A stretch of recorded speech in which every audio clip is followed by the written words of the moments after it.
বিশ্বনবী বাবা মার আদর পায় নাই, জন্মের আগে বিশ্বনবীর বাবা নাই, 6 বছর বয়সে মা নাই, দাদার কাছে মানুষ হয়েছেন, চাচার কাছে মানুষ হয়েছেন।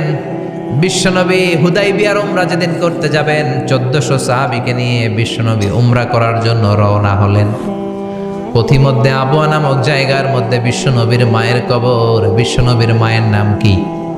তোরা দেখে যা আমিনা মায়ের কোলে, মধু পূর্ণিমারি সেথা চাঁদ দোলে। তোরা দেখে যা আমিনা মায়ের কোলে। ঠিক কি না? মায়ের কবর পড়ল সামনে, জায়গার নাম আবওয়া, ছোট্ট একটা টিলা।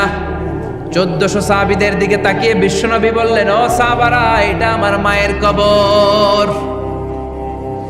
আমি আল্লাহর কাছ থেকে অনুমতি পেয়েছি মায়ের কবর জিয়ারত করার। তোমরা যারা জিয়ারত করতে চাও আসো। 1400 সাহাবী বলে, আমরাও আপনার মায়ের কবর জিয়ারত করব। বিশ্বনবী 1400 সাহাবীরে বললেন, জিয়ারত করার সময় কেউ কিন্তু কান্নাকাটি করতে পারবা না। 1400 সাহাবীকে কান্নাকাটি করতে নিষেধ করে বিশ্বনবী যখন নিজের মায়ের কবরের সামনে দাঁড়ালেন, বিশ্বনবী ছোট্ট বাচ্চার মতো হাউমাউ করে কান্না শুরু করে দিলেন। বিশ্বনবীর কান্না দেখে 1400 সাহাবাও কান্না শুরু করে দিল। বিশ্বনবী 1400 সাহাবীদের দিকে তাকিয়ে ধমক দিয়ে বলে, তোমরা কাঁদো কেন? সাহাবারা বলে, নবী, আপনাকে আমরা অনেক ভালোবাসি, আপনারে কাঁদতে দেখলে আমাদেরও কান্না আসে। আপনার চোখ দিয়ে দাঁড় দাঁড় করে পানি নামতে দেখলে আমরা আমাদের দুটি চোখ আর শুকনা রাখতে পারি না।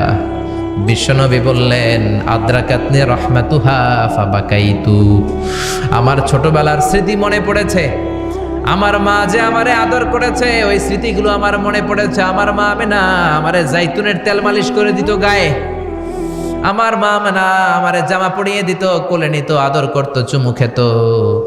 ওই স্মৃতিগুলো আমার মনে পড়েছে, তাই আমি কাঁদি। তোমরা কাঁদো কেন? বিশ্বনবী মায়ের আদর পায় নাই, কিন্তু মায়ের কবরের সামনে দাঁড়িয়ে ছোট্ট বাচ্চার মতো কেঁদেছে। এজন্য মায়ের দোয়ার দরকার আছে না নাই?